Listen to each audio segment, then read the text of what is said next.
La gran esfinge de Giza se encuentra en la ribera occidental del río Nilo, en la ciudad de Giza, unos 20 kilómetros al suroeste del centro del Cairo. Los egiptólogos estiman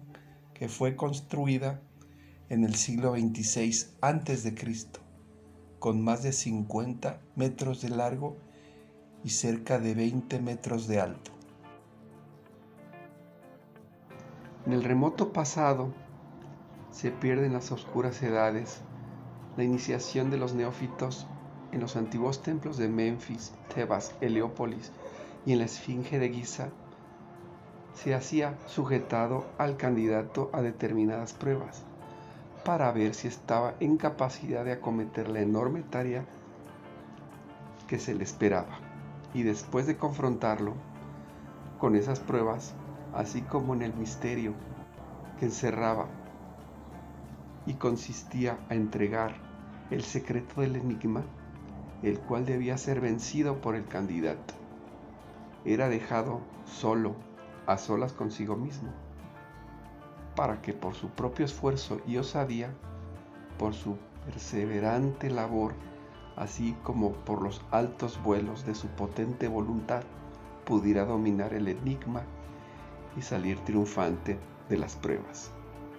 a fin de poder ser admitido finalmente entre aquellos que le habían precedido y que en la suprema serenidad y en el más completo anónimo eran ya poseedores del secreto de la Esfinge. Al ser confrontados con tales condiciones, ante la aparente impenetrabilidad del misterio, ellos tenían que dilucidar, sumergidos en meditación profunda, el significado de aquella figura cuadriforme, la Esfinge, que desde el fondo de los siglos, rodeada del desierto y de las pirámides, debía recibirlo a fin de que allí supiera y asimilara en sí mismo la solución del arcano del cuádruple y silente monumento. Ahora te diré que tu actuación, hermano iniciado, debe de regirse por ese significado, que en esos templos en que ya está cerrado definitivamente las puertas de bronce por las que se entraba a la Esfinge, debo revelarte para que esta, tu iniciación simbólica, puedas adueñarte de su aplicación a ti. La figura está formada por un cuerpo de toro, con garras de león, alas de águila y cabeza humana, y descansa toda ella sobre una base de piedra en forma geométrica. La puerta está en el pecho de la figura.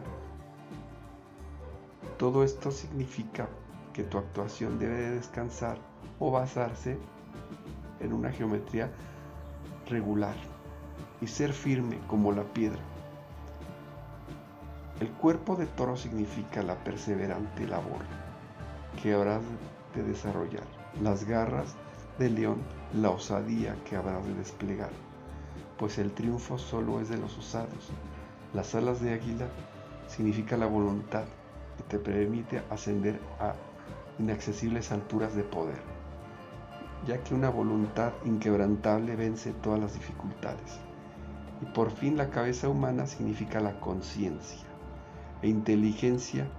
que en el ser humano representa el espíritu. Asimila todo esto en ti y resuélvete a poner en actividad ese cuádruple símbolo en tus facultades y cualidades, que hará de ti un hermano de la nueva vida, un maestro de la voluntad y de la conciencia y sabiduría.